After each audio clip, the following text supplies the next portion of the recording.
So next, let's talk Management 101. It's pretty easy to feel intimidated if you're a first-time manager or leader, knowing where to start and how to effectively lead coaches. You're probably not a coach yourself, and maybe you didn't come from the fitness industry. So it could be very intimidating to think, how can I lead these people if I've never done that before? Now, the easiest way to conceptualize how you can focus on strong points of leadership is breaking it down into 3 categories. So the first of those is going to be participate. Nothing is going to connect you with your entire community, being the members and being your coaches, like simply showing up and experiencing the service that you are offering. There's going to be no better data point that you can collect than simply experiencing it for yourself. You'll be able to see how your coaches are doing. You'll create good rapport with your coach. You'll be able to see how members are experiencing the class. You'll notice, are we staying on timeline? There's all sorts of little things that you'll be able to pick up on just by showing up, doing the workouts, and experiencing it. It's a great time-efficient use of your time to kill a lot of birds with one stone. The second is communicate. So obviously communication is important. That's a very ambiguous concept. So what specifically do we mean when we say communicate? Think about 2 jump-off points for this category. The first being monthly. So sending out a newsletter to your staff, hey guys, here's what's coming up this month with the fitness, here's what I want us to be focusing on. Just that simple concept can give your staff something to narrow in on. What do we want to do better this week or this month? So an example of that is maybe you're focused on getting your team to do a better job of closing the loop. So you call that out in the newsletter and you say, okay guys, like we've got front squats on our Monday this month. Closing the loop is a focus. So here's something that we can focus on every Monday to effectively do a better job of this component of it. So that's a nice monthly communication that goes out that helps get everybody on the same page. Now you can choose to follow that up with weekly as well. We do that with just something as simple as a Slack channel. So we send out just weekly focuses within the framework of those monthly goals every single week.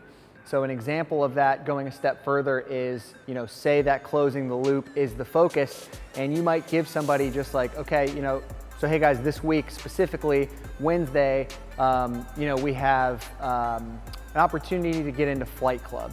So let's get a heavy focus on ringing the bell on this day, getting folks in front of the room and really recognizing them in that closing the loop.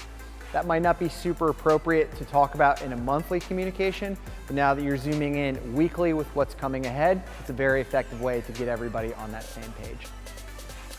And the third form is elevate. So as the leader of a P360, you always want to be putting your staff in a position to be brought up, to be encouraged and to develop in their careers. Now, this doesn't mean that every form of communication you have is always about sunshine and rainbows, but it simply means that zoomed out, your managerial approach is always guiding people towards improvement. So there's 4 kind of specific ways that we want you to think about when doing that. The first of them are evaluations. That is a fundamental concept to one's job performance, being able to be formally evaluated with areas that can be improved, yes, but also strengths that a coach is doing particularly well. It's an opportunity for you to sit down with your team member and let them know face to face, these are areas that you do an extremely good job in, and I want you to focus more on those. So formally evaluating your staff twice a year is typically the recommended approach. You can certainly do it more often if you would like. We found that twice a year to strike that perfect balance. The second are your coaching levels. So we have a very developmentally focused culture here. We have levels 1, 2, and 3. So always keeping your staff at the forefront of those coaching levels, keeping in mind when somebody might be eligible for an increased level and driving them into that career development. That goes for part-time coaches as well. Chances are you're going to have a significant amount of part-timers on your staff. That does not exclude them from the opportunities to keep developing.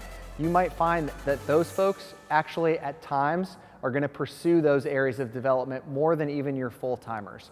So don't neglect those folks. The third is positive reinforcement. So going back to that first level of participate, when you're in that room after the class with the coach, a really effective way to reinforce that positive connection is just tell them something that they did great from that class that you participated in.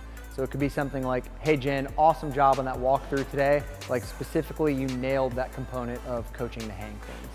That's a really good way to elevate your team members, to make them show that you're paying attention and that you've really got their back with what they're doing.